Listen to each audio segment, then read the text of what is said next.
everyone, welcome back to my YouTube channel. My name is Meredith E. Phillips. Do I have time right now to be making one of these little videos? Absolutely no, I do not. I am on a tight deadline. I should be working on my book, but I'm depressed and you're going to hear about it. So if you've been around my channel for, I hope, any amount of time, you know that I'm writing historical romance, specifically Regency romance. And if you know anything about the romance genre, you know that what is very hot right now are contemporary romance and romantasy, which of course is the combination of romance and fantasy. That's awesome. So happy for those books and those readers and those writers. That's great. I'm not really super into romantasy. It's too much work. I don't want to deal with the fantasy element of it. I just don't care. And I do read contemporary, but of course, my bread and butter are historical romances. That's what I love. And for quite some time now, I would say maybe 2 years. I'm sure this has been going on for longer and I've only just been aware of it for like 2 years, but the genre, many people say, is dying. People don't want to read historical romance anymore. The sales numbers continually go down, and that's, not fun. But me being me, I'm like, this is what I want to do. This is what I want to write. These are the stories I want to tell. So I'm gonna. This morning, I was on Instagram, as one is wont to do, and one of my favorite historical romance writers, Harper St. George, I'll link her Instagram below if you want to go check her out. She made a post talking about the book that she has coming out next year. It is the third book in a series. It is traditionally published by a nice, good publisher. At first, the post is just talking about how she's going through past pages and doing last-minute typo corrections and things like that. And then she dropped a bomb. She dropped a bomb on all of us. I'm just going to read it to you. She says, "Unfortunately, I'm sad to announce that this will be my last traditionally published historical romance for the foreseeable future. I've been sitting on this information for a while, but now is as good a time to share it as any. Despite earning out on my other books, the publisher isn't offering another contract for historical romance. I'm hearing the same from many of my historical romance author friends too. It's a tough time for historical romance and publishing right now. If this is a genre you love, please go buy books and request them at your local library. I wish I had better news to share. Rest assured that I am still writing." Gosh darn it. I'm so sad. Not only, I really genuinely think she's a great writer. I used one of her books in my query letter as a comp title. It was one of my favorite books that I read that year, whenever I read it, last year, the year before. Anyway, here's the thing. Here's the kicker, okay? This blew my mind. She out-earned her advance on all of the books, and she is still not going to get another book deal for historical romance at this time from that publisher. Maybe another publisher will pick her up. Okay, so if you don't understand what that means, here's the breakdown. With traditional publication, when you get a book deal from a publisher, the publisher pays you for your book. They say, hey, here is a chunk of change. Thank you so much for letting us purchase your book. Okay, that chunk of change is called your advance. Advances can range wildly.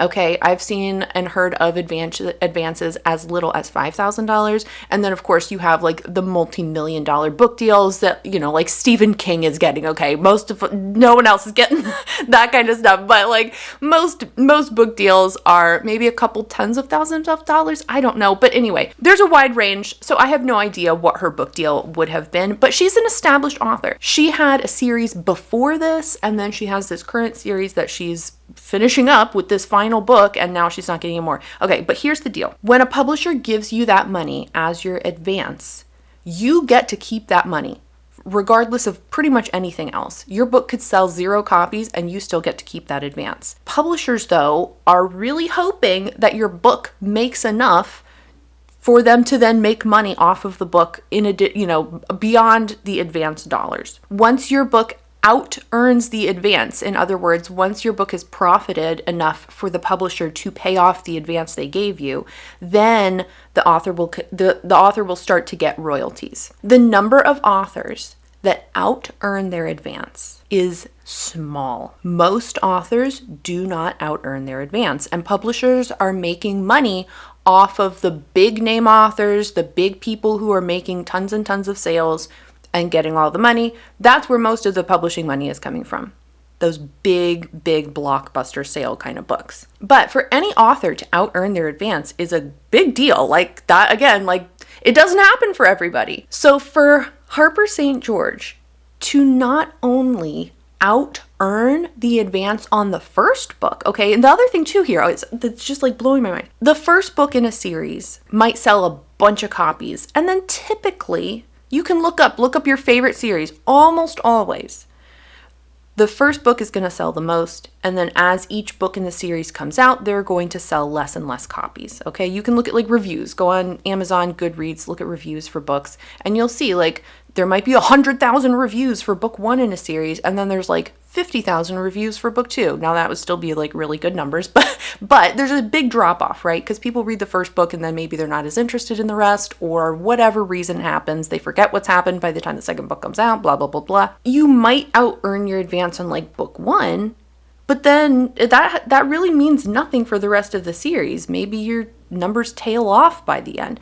But the fact that she out earned the advance on all 3 books in this series, and there's still like, that's not good enough for us to want to give you more money. That's a guarantee that the publisher has made money off her. So I don't know.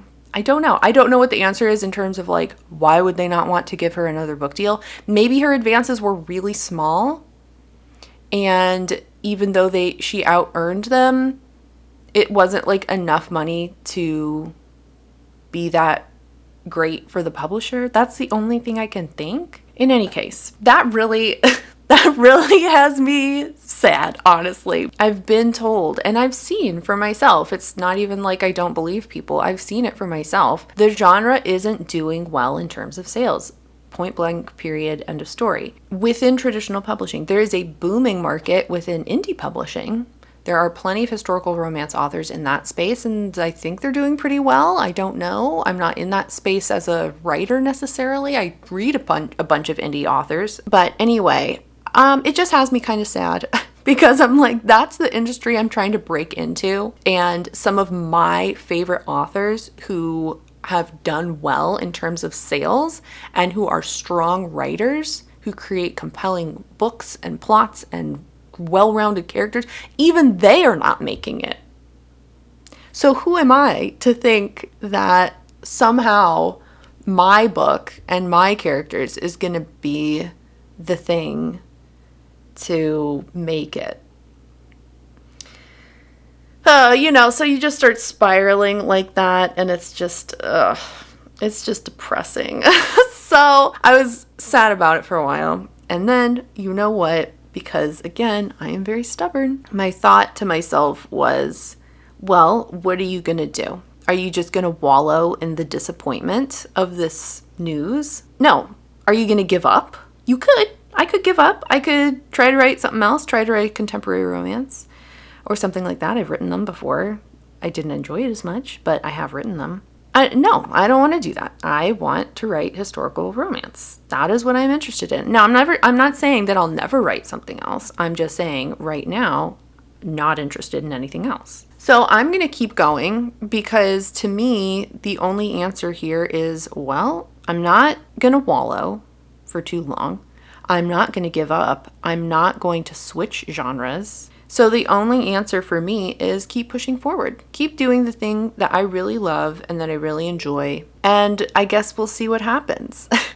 I feel like I have reasonable expectations. I feel like I know the numbers. I know the likelihood. And I'm like, okay. I'm coming right back to I'm going to bring up Lawrence of Arabia. It's not a Meredith video if there's no Lawrence mention. Right? Okay. When there's like a crisis, at least. I don't mention it in every video, but when there's a crisis, we go back to Lawrence. And one of the quotes, I watched it again recently this summer because it was playing in a theater and that's the only place to see it. But one of the quotes that stood out to me was Lawrence saying, "I can't answer for the place, only for myself. I can't answer for the place, only for myself." I can't answer for the publishing industry. It's doing its thing. It's doing what it's going to do. Readers are buying the books that they're going to buy and that they're going to read, etc., etc. I can't do anything about that, realistically. I can answer for myself. I'm going to write the best damn book that I possibly can, and I'm going to put it out there and see what happens. So I don't know if that's encouraging to you, but it's encouraging to me. So anyway, I'm going to cut this off and get back to the work I'm actually supposed to be doing, and I'll see you next time. Thanks so much for listening. Bye.